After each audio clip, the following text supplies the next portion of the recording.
সাবিলুনা সাবিলুনা তরিকুনা তরিকুনা সাবিলুনা সাবিলুনা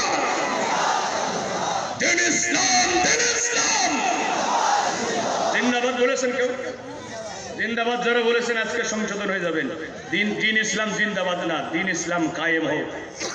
আকিমুস সালাহ, নামাজ কায়েম করো, কার হুকুম? আনাকিমুদ্দিন, দিন কায়েম করো, কার হুকুম?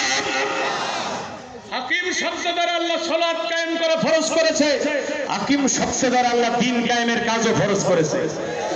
নামাজ ভালো লাগে, দিন কায়েমের কাজ ভালো লাগে না, তুমি সুবিধাবাদী মুসলমান।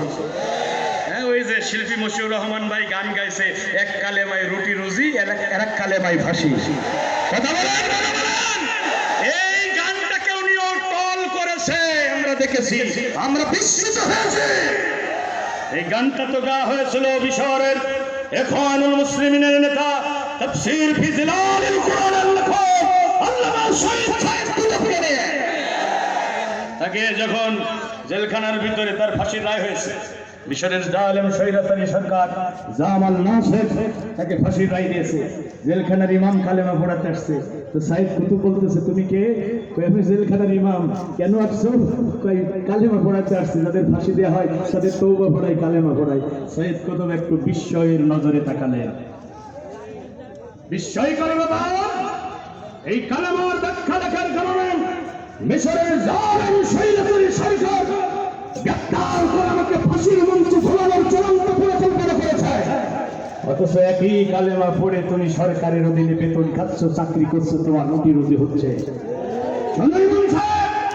তোমার কালেমা সরকারের অধীনে তোমাকে চাকরি করার সুযোগ দেয়, তোমার রুটি রুজির ব্যবস্থা করে দেয়, আর আমার কালেমা আমাকে জেলখানায় ঢুকায়, ফাঁসির মঞ্চে ঝুলিয়ে দেয়, ইমানদারি আমার হাতের নখপড়া ফেলে দেয়। সুতরাং তোমার কালেমা আমার কালেমা এক হতে পারে না। তোমার কালেমা নিয়ে তুমি থাকো, আমার কালেমা পরে ফাঁসির মঞ্চে আস্তে আস্তে জীবনের জয়গান গেয়ে আমি আল্লাহ জান্নাতে যেতে চাই। যুবকেরা ভালো করে শোনো, খুব ভালো করে শোনো। সবার উপরে 2 নম্বরে রাসূল, 3 নম্বরে জিহাদ ফি সাবিলিল্লাহ। তা না হলে ঈমানদার হওয়া যাবে, আর ঈমানদার না হলে জান্নাতে যাওয়া যাবে। এখন আমরা কি আল্লাহর কোরআনকে, আল্লাহকে জীবনের চেয়ে বেশি ভালোবাসতে পারছি? সন্তানের চেয়ে বেশি ভালোবাসতে পারছি? আমি আমার জীবনে মিলিয়ে দেখলাম। কষ্ট হচ্ছে আপনাদের? শেষ করে দেবো? শোনেন শোনেন শোনেন শোনেন, আমি একটা প্র্যাকটিক্যাল ঘটনা বলি আপনাদের। আমরা আসলে, আমি মাঝে মাঝে মনে করি যে আমরা আল্লাহর কাছে কিভাবে দাঁড়াবো। আমার চোখের সামনে কোরআনের বাণী নীরবে নির্ভীতে গুমড়ে গুমড়ে কাঁদে। আমার চোখের সামনে রাসূলের আদর্শ পদদলিত হয়। আমি এতটুকু আফসোস করতে পারি না, এতটুকু দীর্ঘশ্বাস ছাড়তে জানি না। আমি কি নিয়ে আল্লাহর আদালতে দাঁড়াবো?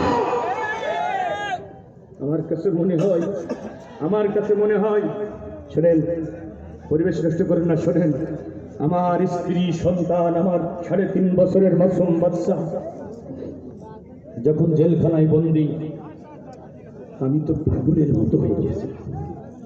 শোনেন, আল্লাহর দ্বীনের পথে চলতে গিয়ে জীবন চলার ফাঁকে ফাঁকে অনেকবার নির্যাতিত হয়েছে, অনেক কষ্ট যাতনা সহ্য করেছি, কোনোদিন চোখের পানি ফেলে কাঁদি নাই। জেলখানার ভিতরে যাই নামাজে সেজদায় পড়ে কাঁদতাম আল্লাহর কাছে, আল্লাহ জীবনের কোনো আমল যদি পছন্দ না হয়, জেলখানার এই দিনগুলো তুমি নাজাতের ওসিলা বানিয়ে দিও। কোনোদিন আফসোস করে নাই, হতাশ হই নাই। কিন্তু আমার স্ত্রী সন্তানকে যখন মিথ্যা মামলায় গ্রেফতার করব, আমাকে যদি বলা হয় যে আমার জীবনের সবচেয়ে কষ্টের দিন কোনগুলো, আমি বলবো যে আমার 3.5 বছরের বাচ্চা আর স্ত্রী যে দিনগুলোতে জেলখানায় ছিল, এই দিনগুলো আমার জীবনের সবচেয়ে কষ্টের দিন। শুনে, আমাকেও মিথ্যা মামলার আসামি বানানো হয়েছে।